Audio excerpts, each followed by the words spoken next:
100 Islands Kwentong Kasaysayan. Kwentong kasaysayan.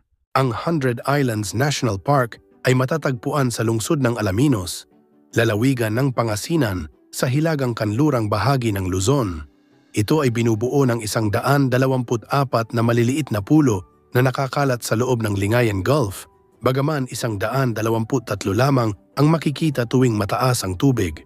Ang pambansang parke ay may kabuuang sukat na humigit kumulang 1,844 na ektarya at itinuturing na isa sa mga pangunahing likas na yaman at pambansang kayamanan ng Pilipinas.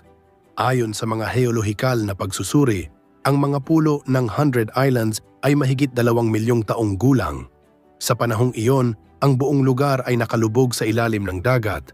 Sa pagdaan ng panahon, bumaba ang antas ng tubig at lumitaw ang mga batong apog na siyang bumuo sa pundasyon ng mga isla.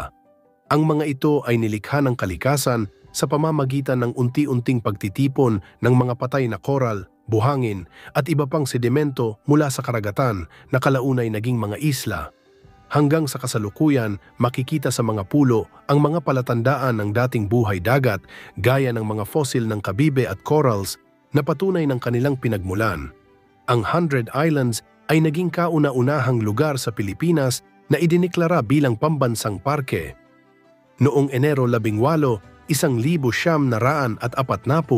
ito ay formal na kinilala sa bisa ng Presidential Proclamation. 667 na nilagdaan ni Pangulong Manuel L. Quezon.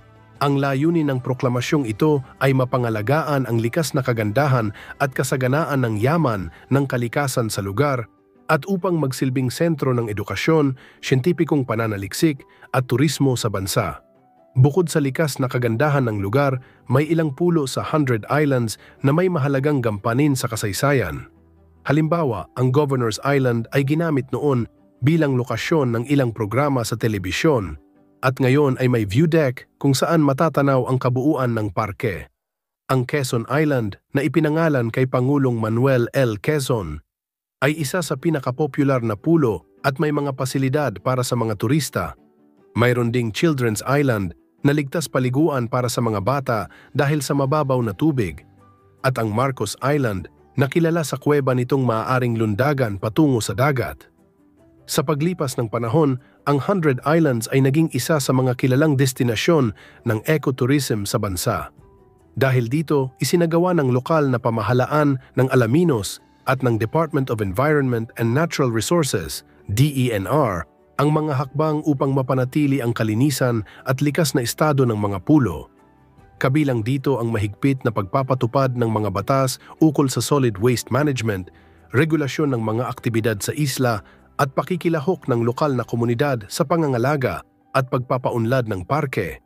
Ang 100 Islands National Park ay hindi lamang isang tanawin ng kagandahan ng kalikasan kundi isa ring simbolo ng mahabang kasaysayan ng ating kapaligiran at patunay ng kahalagahan ng konserbasyon.